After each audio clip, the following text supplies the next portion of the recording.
One of the things that, I kind of noted is that, I discover things now and then. And it's like, to be a good actor or actress, this is a documentary I am going to do when I'm in London. Because here's some things I've noted. Why is it that, an actor or actress will say on their profile, but I don't judge anybody by how they look or their age? And they put it up there, what, just to make their profile look good? But yet they can't hang on to one boyfriend or girlfriend and go through three or four of them. Does that mean it's the other person's problem or the person who has to keep breaking up with them? I mean, to me, that's like lame. It's not so much the person that the actor or actress left, because if they have to go through that many, it's like, what are they going for? The Golden Cock Award? Like you're going through the Olympics? I mean, come on. I mean, it just looks like you're sleeping around. That's ridiculous. I think, in my opinion, that one should not be judged. This is one of my pet peeves. You know, Where is the rule book that says when you become an actor or an actress, you can only date and marry an actor or actress? I've yet to see that. Can somebody point that out? Obviously not, because I have made the Dean's List 4 times. I have accredited diploma with Business College Technical Institute. I know how to do research. I'm not been born in the barn yesterday. It's like, okay, maybe I'm a little smarter than the average actor or actress because I have something more than what they have to offer when they first went into the London Acting School. Okay, I have no respect for somebody when they can't even simply respond to fan mail.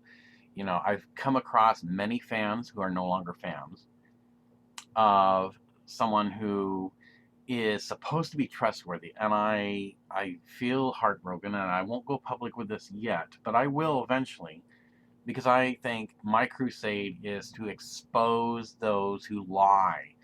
You know, Here's an example for you. How many fans out there, if you're listening to this narration, remember what the Mother Dragon said? She hates lies, trickery, and deception. Now, do you think somebody's going to say, "Oh, well, you only robbed a bank, but would you like to play the part of Jesus Christ?" I mean, think about it. Wouldn't that be retarded and stupid? I think it would. So why would you have someone portray uh, someone that's against these things, and yet they turn around in real life, even though the character itself is fiction, and do the same thing? That's so, I don't know. It's just like undignified. It's also like an international incident of offense. If I was in somebody else's country, I'm not going to offend them. So why should I be offended in my country? Like that. Everybody deserves respect. You know, um, and I have to agree with most of the men. Okay, you want to mention the penis once, that's fine. Why you got to mention it several times? What are you just obsessed with the penis or something? I mean, is that's like so stupid, you know? It just really crushed me. And so after I had a brief emotional experience, I picked up the pieces and I said, okay, she betrayed my trust. She's no different than anybody else. She got Americanized, and now she's a snob like everyone else. And so obviously her whole profile, as far as I'm concerned, well, at least part of it anyway, is a lie. She does judge people. She don't tell the truth. You know, because she only threw it up there to make her profile look good. Well, I could say, okay, I landed on the moon because I was an astronaut. Does that make it the truth? No. So why would I put that if I never landed on the moon on my profile? What, to make it look good? See, that's so stupid. Um, I think this is one of the things that does apply to um, this lost pages of time is you got to be honest with yourself and to the person that you associate with. If there's no honesty with yourself or the person you associate with, then you're a fake. Once a fake, always a fake, as we say in my country. You know, so I'm thinking that what's going to end up happening, because since I am going to have an agent, it's going to be specified that I get to pick the cast because I don't want dishonest cast members. And I'm not saying all of them are dishonest. Like I said, in time, you know, I'm going to reveal the truth because there's an old saying, tell the truth and it shall set you free. And it will set me free. I am going to come out strong on this. The male dragon is very receptive, but he's also a little more aggressive because he too does not like lies, trickery, deception. I think that the mother dragon's honor needs to be redeemed. She's not a tramp, and that's what it seems like she's being made out to. She's not a lesbian dyke. Okay, I mean, come on, where's the respect in that? People think, well, you know everything there is about the mother dragons. Really? Do you? Have you read the book? Have you actually done online hardcore digging deep into what the mother dragon stands for. Obviously not. As the male dragon, it's my duty now to defend her and champion her, even if she's just a fictional character. And I will do this when I'm in London. Because as an American citizen, don't matter what country I'm at, I still have my rights. I'm a human being. I had feelings. They got trampled on. I got lied to. And I am so disappointed. You know, I thought I was going to like possibly meet a proper London lady. I have not. I don't see that happening. Maybe when she was 17, she would have been somebody nice to me. But something changed in her. I don't know what happened in her childhood. But obviously, you know, there's no honesty, and that really crushed me. You know, any actor or actress who is worth a grain of salt. My family has said this, and I have to agree with them. It's not just the fact that once you're fake, you're going to be a fake for the rest of your life.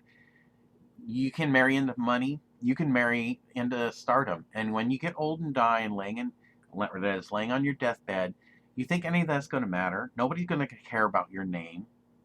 You can wear a ton of makeup and you're still ugly because it's what's in the heart. That's what I look for. And if you can't show your true self by what's in your heart, then you're a fake and you're going to die a fake.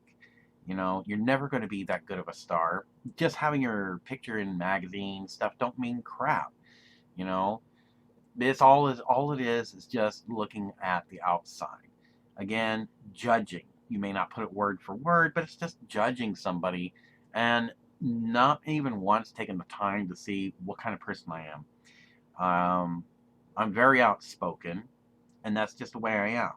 You know, I could be a very nice guy, but when somebody cranks my handle, oh my gosh, look out because the male dragon is gonna roar, and it will come with fire and brimstone.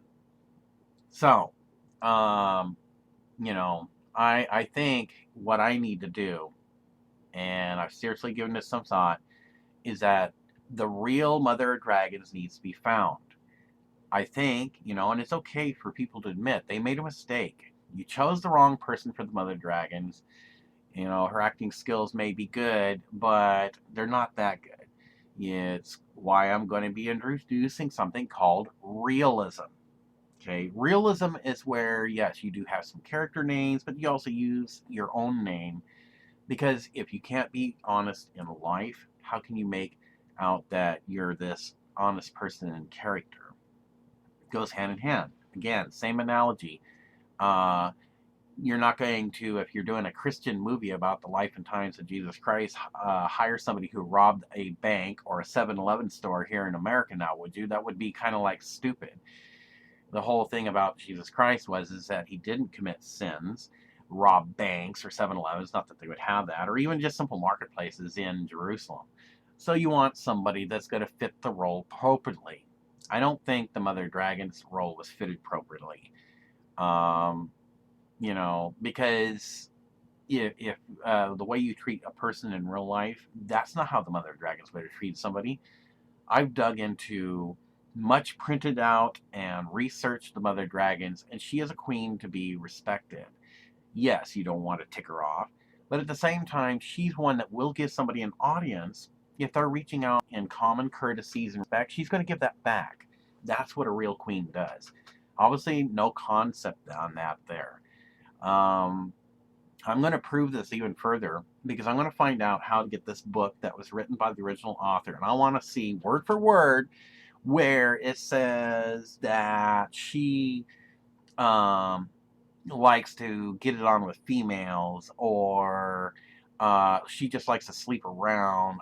If I don't find that in there, obviously that's also wrong. You know, the mother of dragons has to be respected, and I'm going to find a way to redeem her. Come hell or high water, I will. I don't care how long it takes me. I will find the right team. I will find the right producer because I'm working for free while everybody else gets paid their actor-actress abilities. But that also means finding somebody else who would be appropriate for the Mother of Dragons. Now, she has to still fit the style of the Mother of Dragons by the style of the Game of Thrones. But at the same time, in real life, she she has to do what I would call the reality lifestyle. The reality lifestyle is that for you to be a good actor or actress of that character, how do you treat people in real life? Are you faking it? Are you just putting in your profile just to make it look good? Oh, I don't judge people by their looks or their age, and I don't care about my fans. You know, they have to respect me, but I don't need to respect them type of attitude. That's wrong attitude, because fans is what makes an actor or actress continue in success. If you don't have the fan support, you're nothing. That's as simple as that. And I'm man enough to say it. I don't give a damn. You know, so it's time to redeem the mother dragons, and I will do this when I get to London. So anyway, here is the next episode, where the mother dragon goes from shame to solitude, because she still reflects about a little bit of the painful things that's happened, but she's also learned her lesson, and she looks to the future of better things to come. Well, if wherever this real mother dragon is at, I'm going to be looking for you, and Dragonsphere is here to champion you and redeem your honor.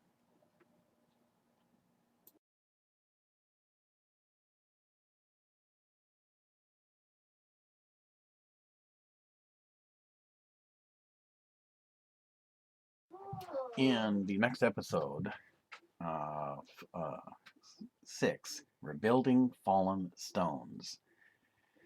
The chapter starts with the temple restored. It has taken many days, and they reaffirm the faith of the seven. They wish to try the Queen Mother, but again, being on restrictions, they know they cannot do anything, and because it was the last allowed decree by Daenerys. So with that, they seem satisfied that she won't have the Iron Throne, but they can't really take her either. She's under protection and restrictions. So it then goes into the blocked charge of Queen Mother. They Kingslayer enforces her protection because of the restrictions that she was put under by Queen Daenerys as her last act. There's not much they can do. In the meantime, Tyrion is also seems to be taking attraction to someone who goes by the name of Marcella. He continues confiding in his friend, who is like a priest of the palace, and he gets new direction in his life. He knows he can't be depressed of everything that has happened and transpired, and seems to um, go into, though he has only has maybe a little bit of shame of things that has happened, then goes into the resigning shame to solitude. But in the meantime, he is encouraged that if there be an attraction, perhaps having someone in his life can give him new motivation and inspiration. Tyrion takes this into consideration, and so he starts seeing her more often. In the meantime, farewell to Littlefinger is finally done, as he's again had been snuck out of the palace safely, and is now about to leave the kingdom of King's Landing. So, in which case, then he chooses to go to also Redstone or Dragonstone Island, not knowing that Sansa and Ariana and Bren, who is the crippled young brother of the two sisters, are already there. So, in which case it becomes the scene of his departing on a ship to the island of where they are at, not knowing that he may eventually come across to them. In the meantime, the Faith of the Seven do many ceremonies to recommemorate and dedicate their faith within the temple, reestablishing their priests with the markings on their head and the weapons they carry with wearing chains. And thus the religious faction becomes a well-known force once again, even though brothels had been started up yet again. Um, they do not take action yet because they have to continue building their power as a religious faction of the Faithless Seven. And so brothels seem to re-establish kingdom's coin for their making currency for the kingdom to restore things that were destroyed, burned, or demolished by the Great War that caught Daenerys off guard. So this pretty much is the sixth episode of Rebuilding Fallen Stone. In the second part, Daenerys stands out at the balcony. She still has trouble getting past the things that has happened in the past, and she has much to contemplate. She, at this time, often takes solitude, deep in thought. What could she have done to prevent this? Could she have foreseen at the time that when she first met her first husband, Drogo, that she, knowing the Valyrian language, as they also, the Dothraki speak it, that maybe this wasn't the best way? To her, everything is like a major setback. She decides to walk around and just kind of contemplate things.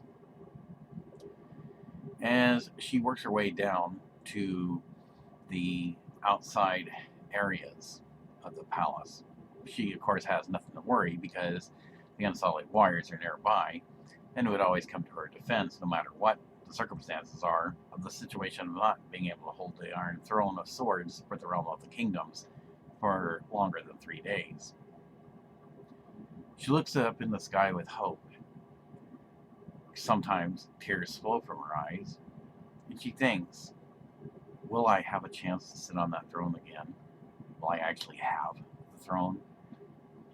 Then she reflects back as she's looking up about the things that the visionary had told her. She sits down and thinks about things. Will this person, though low in stature, because it kind of makes her think that maybe is kind of skeptical about this mystery person, can he actually give her the victory? She's always been known to have chosen suitors for the things that she needed to have done in her world. So how can a mere mortal of another world help her get that which she wants and has so long desired to get back in the House of Targaryen? As she continues thinking about these many things, she stands up and outside the palace before she goes in, she kind of looks out at the seas. Will he come by the ocean? Maybe the gods of fire and ice of the Valyrian faith will send him from the skies. Perhaps he will come like a wind. Everything here being symbolism, she has no idea where to look or how to spot him. Will he come in the daytime or nighttime? It is uncertain. Missandei, seeing her, comes up to her and tries to give her aid, and looks out at the seas as well. Daenerys, of course, knows she's there, but doesn't say nothing. Missandei then also informs her that all will be well, and that if what the visionary has said is true, since already the red and blue comet has been foretold as the truth, that perhaps she may come to liking this surprise that will come up. Daenerys always appreciates what her handmaiden has to tell her and the comforts that she gives her, because she's like the best friend she's ever had since she freed her and the Unsullied warriors from slavery. She takes with solace what Missandei says and informs her she will be in the palace soon. Missandei understands and allows her to continue to have a little bit more solitude. She finally gets back up to the outside area of the palace, stops and thinks about things in a serious way. Perhaps this stranger may be the hope she's been looking for. Many people have tried to impersonate her or were using treachery to make her out to be a bad person when she wasn't. It's easy for a queen to make a mistake, and she realizes this now. And like the visionary said, when you admit your mistakes, you become a true queen. She reflects on this, and it kind of gives her hope and strength that now, seeing what she had done wrong, she will be the queen that she's meant to be, the supreme queen for the realm of the kingdoms. She then goes inside, and in a stern way, with both hands on the table, decides to announce, we need to have redirection in our lives. Never again can we afford to make mistakes. And I do not hold you at fault. If I am to be truly a queen to rule a people, that they love me, I do not hold anyone here responsible. The visionary has spoken much wisdom, and I have come to accept this, and I wish to announce now that great is my strength, and it is returning. Never again will I make the same mistake twice. Grey Worm seems impressed by this, for now she is sounding just like the Daenerys Stormborn Targaryen queen that he has come to admire at the time when he was freed. She then looks over towards Missandei. And you, my best friend, I cherish most of all. You always seem to be there when I need you. And I appreciate the things that you do. Even when I'm in solitude, you always seem to give me comforts. And that's why I had chose you, not just as my best friend, but as my handmaiden. I can never unappreciate anything that you do or say, for much as your wisdom, it gives me much strength. Missandei, sitting and listening, is delighted that the queen still finds favor in her. This is quite the moving experience for Missandei as well. Missandei assures her that no matter what has happened, she will rise again, and Daenerys accepts this. Then the visionary comes in, only barely hearing part of what was being said, and tells Daenerys, take courage, my queen. All is not lost. This one that I have told you about will come to you. He may, well, might come to surprise you. You may come to, although I'm not sure if I'm supposed to speak appropriately, she tells him to speak freely. Well, and he knows she's got a smile on her face because she's hoping for more news. Well, he may do things in a custom that is not like something you've ever experienced. He kind of feels a little bit slightly, how do you say, probably not necessarily uncomfortable, but reluctant to give her certain information that, because her being a young queen who seems to have the girlish face because of the sensations that she may be getting, you may find that he may act in a way that's not like the men of your world. He may be attracted to you, but his fear is because of you being the queen. Can you imagine how a man would feel if he's from another world and he approached you in such ways that maybe he might get taken by the guards? She kind of smiles about this. Yes, that would be a scary thought. And so you can see, in turn, you don't want to scare him off either, do you? She just thinks about that. No, that she wouldn't want to do that. So, in time, you will have an Iron Throne. This I know for sure. But you can't act in haste, for it was in haste that you made the last mistake. He will fall. He kind of takes a deep breath a bit with a slight smile. He will fall in love with you. She kind of delights in this. And you will fall in love with him. And great will be the love that you will have for each other. Is this all that you have to report? She asked. Well, I just wanted to give you encouragement as much as your handmaiden does. She appreciates this, and with a big smile, thinks on the happy things that she has to look forward to up ahead.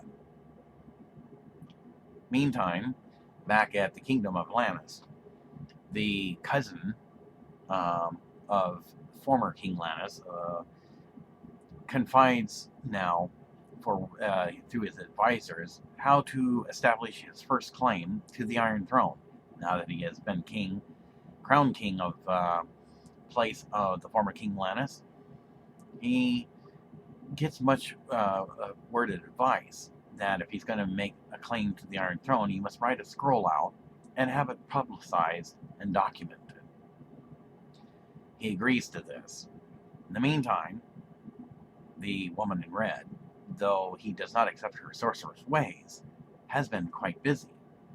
She, of course, worships her fire god, and has seen a vision as well, not like that of the visionary that Daenerys has, but tells King Lannis, though it is not clear yet, the fire god of whom she serves has given her a vision, and though that he does not agree with her sorcerer's ways, it is the best way for her to give him good advice, so he accepts this, and tells him that the only thing she can tell through the fires for which she has seen the vision, and that there's going to be another coming from another world. She doesn't know when, but could cause problems for him getting the Iron Throne.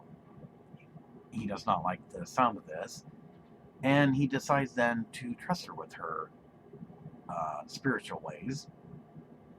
She tells him that it won't be until after he shows up that we should try to catch him and allow her to do the things that he does not approve of, only because if it were as a legend to have two dragons in the world, this could be a great problem for him.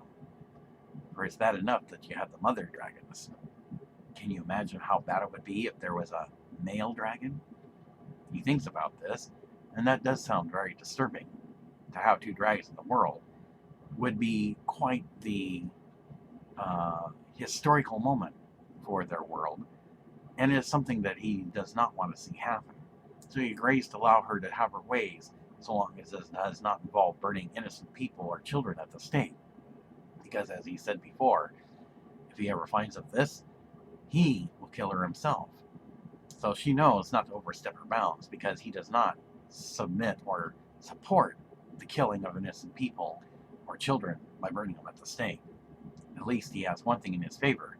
He does have dignity and honor.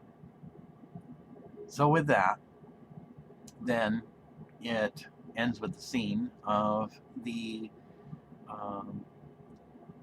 best friend of Tyrion giving him much advice that instead of going through solitude, take pleasures in the days ahead. For he foresees Tyrion getting married, and eventually they will even have a child. He's not a visionary, but he has consulted with one about certain things, and that Tyrion could have a very wonderful life. All he has to do is reach out and grasp the opportunity while it's there. Tyrion likes the sound of this, and so eventually his mood does change. He has a good grin on his face and looks forward to pleasant things to come. So with that, they both walk off then, discussing many things about how he should win the heart of the one that has caught his eye, and thus ends, finally, this episode.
Okay, well, here's something that I noticed that it's going to be interesting when I get to London.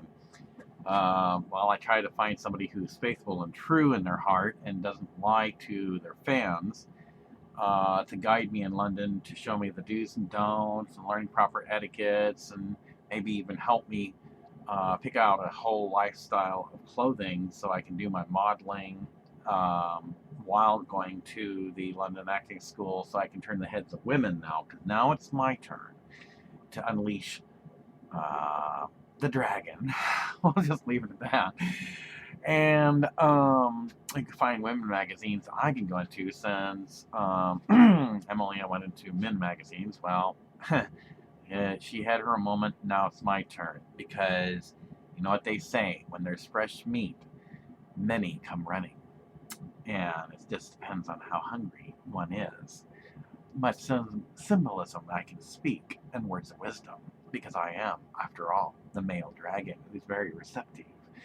So, I say this very subtly because as an American, I have so much to offer to the right lady. In the meantime, I had to do some research. This will be quite the culture shock. First time outside of my country, right? And somebody said, okay, if you take a London lady to a restaurant, you don't want to embarrass yourself. And I said, what do you mean, embarrass myself? Well, you know, here in America, what we think is commonplace and means something to us may mean something totally different. I don't know if this is true or not. So somebody said that if, let's say, I need a napkin, don't ask for a napkin in London because you're going to hand me a baby's diaper. I'm like, are you serious? Can you imagine how embarrassing that would be? You're on a date and they bring out like Pampers or something like that you put on a baby's bottom and you're supposed to wipe your face with that. I'm like, oh my gosh, are you serious? Oh my gosh, I couldn't believe that. So they said you have to ask for a serviette. Wow, really? I don't even see the connection to that. Well, but then again, that's just more ways of saying things. And then it's like you won't find, or at least that's what they tell me, you won't find something called the bathroom, you know, because people think bathroom, meaning you go to take a bath in it, right? But to us in America, that's common. They said it's called the loo. I mean, wow. Okay, are you serious? I mean, this is like going to be quite the culture shock for me. It's like, so I get off the Queen Mary, right? Unless I have to go to the restroom after I check through customs. And of course, I want to lock up all my luggage. I'm not lugging it all over the place, looking like a total American dork, first thing, making the first wrong impression. Because I got to look through the London papers, find out what flats are available, get settled. Um, I don't know if London has places where you go to meet women that would be single. Not that I'm trying to look for a brothel or anything. You know, that's I'm not trying to stoop to that level. But because I have high morals of being honest, for being a proper raised American guy, I have to maintain my reputation because, after all, I am the male dragon coming into the world of trying to find the real mother dragons, and she's out there somewhere. I just don't know where. Well, I'm pretty sure she'll sense that the male dragon's around, and she'll probably even surprise me and come knocking on my flat door if I'm so very lucky. But we'll see. In the meantime, so it's like if you had to go to the restroom, it's like, okay, no restroom, no bathroom, and what is the hell is a loo? you know? So it's like, okay, if I see a bunch of men and women coming out of this doorway, it's like, okay, maybe I should check that out. Not that I'm trying to get slapped or some guy beat the crap out of me because I'm like looking in an area I shouldn't. But then again, you know, culture shock. It's like, okay, sure, there's toilets in there. Okay, it must be good. And hopefully they'll have emblems like which one's the men's and which one's the women's, so I don't really get in trouble. But then they say, but then it's no longer a loo when you go home. Really? So you mean here in this in United Kingdom it has two different names? I like how strange is that? Well, um, like public restroom, okay, in a bathroom. Okay, I could see like here in America we do something like that. So, all right. So, what do you call it when you're in your apartment, your flat, or the place you live? A water closet. Okay, so you see how strange that sounds to me? It's like, okay, a closet with a bucket of water in it or something? No, it's what their version of a bathroom. Okay, so it's water closet in your house, but the loo in a public restroom. That kind of makes sense. All right. Well, then another thing that I thought would be funny is, you guys say like you have like a temporary blackout, and you say, "Hey, grab me the flashlight," and somebody has some other type of light device, and they're just flipping the switch on and off. Like, what the hell are you doing? I'm flashing the light. No, oh, that's right. You call it a torch. So it's like, okay, they're good. There's a culture shock there. Then it's like, have you ever heard of a bumper shoot? I mean, like, to me, that like totally blew me away. I'm like, a bumper shoot. Uh, like, was that a car driving a parachute dragging behind? It's like, no, it means an umbrella. Oh, wow, okay. And they said I have to carry one all the time, even if it's daytime, because I'll notice other people doing this. And it's like, really? That's like weird. But they said it's because I guess the weather there, it kind of like it'll be sunny, and next thing you know, poof, it's raining on you, and then poof, it's gone. It's like that would be an experience. I mean, sometimes I like walking in the rain, but I don't know. That would be kind of weird. That'd be like, what is it, like the Twilight Zone when you go to London and the weather just dark rain, then back to sunshine again. That would be like, I don't know. That'd be quite the experience for me. So, just some of the culture shocks, I guess I get to look forward to. Now, in America, you don't go like, well, we call it the bar or the saloon. So I'm thinking like, what do they call when you go? Oh, yeah, sometimes we call it a tavern. So it's like, do they call it a tavern, a pub, or something like that in London? To go have a beer or just kind of like have a drink for relaxing or having. How's that work? Um, that would be kind of interesting. So anyway, I just thought I'd share some of those things I just learned. They don't use American dollar signs, so I guess shopping is going to be quite the interesting. It's like a letter L with, well, I guess it's like a letter F made part of the letter L, and they call it Euro dollars. That's going to be interesting. But then I might try to crack some quite the attention, because here I'll be this American guy, carefree guy that looking for a true proper raised London lady, and I'll have all these $100 bills in my wallet. So I guess I better be careful, because like the $100, the American money is actually a little bit more than that of the euro dollars. So yeah, okay. So I'm just gonna stick out with sore thumb, wearing my all black leather jacket, American flag on the back, USA on the sleeves, and I got my long ponytail. I'm just kind of like take it in stride. I might even feel like I'm in a whole new world of feeling a little bit sexy and I'm in a good mood. How many good-looking women will be walking by and take notice of this American? Because I won't be like the way I strut my stuff when I walk down the sidewalk. It's not like I'm trying to purposely draw attention to myself, but I do have. They say like person's like a snowflake. Everybody has their unique way about them. Mine's my walk. Um, uh, it'll definitely stick out. It'll be like, oh, that's not a Londoner. They don't walk like that. That has to be an American. Uh-huh. Yeah. You know it, and I'll show it. So, anyway, um, so I have to like, when I get there, I have to open up a peel box, get a lot of paper. Do I get a roommate? Where, say, if I meet somebody cool dude like Tyrion, hey, cool, it's time to party, have a housewarming party, we're this American dude in our country, and they don't have like takeout like fast food restaurants. I guess they call them takeaways. That would be kind of experience a takeaway. So pizza's a takeaway. I don't know if they have Mexican Texas. What do you call it? Mexican restaurant. It'd be kind of interesting, So I'm not sure if I should do a roommate or not. But then, if I meet a London girl, she probably might want to, as we get to know each other better. Because I'm hoping to find one that is just as, how should we say, somewhat not naughty, but somewhat proper, like Emilia Clarke, and is true to her heart, is not deceptive, doesn't lie to you, or feel she has to lie and deceive people. And that's the kind of person I'm looking for. You know, even better would be as if she had some abilities, because then that would be so much fun to act with someone who could actually be the new mother of dragons, you know, because it'd be like we're acting partners, we're both making our break for stardom. I mean, I think that would be like such a dream come true.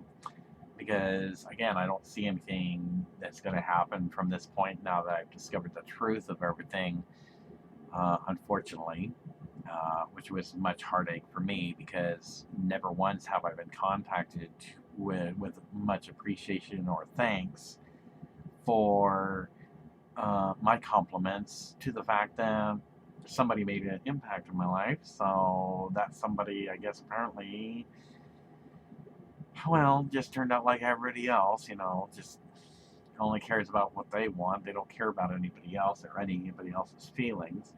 And obviously, that's not the true Mother of Dragon's way. So, but it's going to be kind of interesting, you know. It's like the sights to see. How many people actually go jogging in the park like we do in America?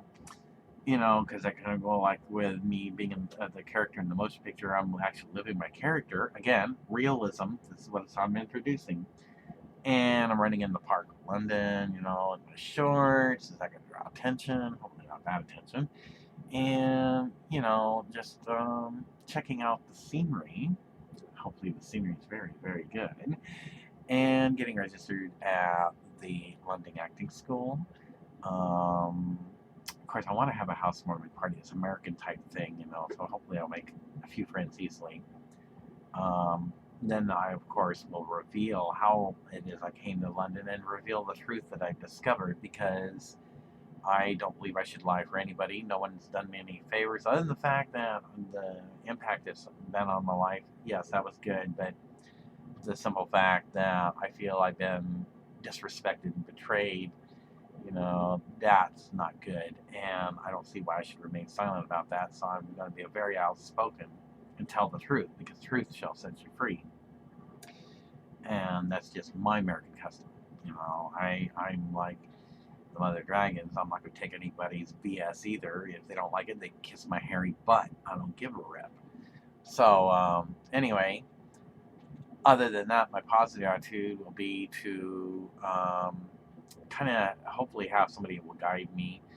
Um, you know, maybe once I kind of get things figured out, I go like maybe 3 to 6 months in the very first of 3 years to get my master's degree. I'll put up like a bulletin with permitted to finding out who all in London would be interested if the opportunity came to being the new Mother of Dragons. And I bet you I would find out how many people would love to jump at this chance. Because I also have to find me an agent, an attorney to protect my interests. Maybe I might even invest in some London stock shares. See if it's true that one can become a millionaire overnight. You know, if I can find the right stock investor, because it'd be my first time experience, to give me guaranteed stock that I can like buy at a low rate and then turn around and sell it and like ching ching, oh yeah, I'm ready for a party. So, you know, because I have plans to elevate myself to be better than any current actor or actress. I don't want to be anyone anywhere near like those that, you know, kind of like act snobbish. You know, they judge people, they lie to them on their profile. I want to be someone that breaks the mold of acting, and that's what I'm going to strive for. If I can make the dean's list in Business College Technical Institute, look out, London Cinema, because this American Dragonsphere is on the way.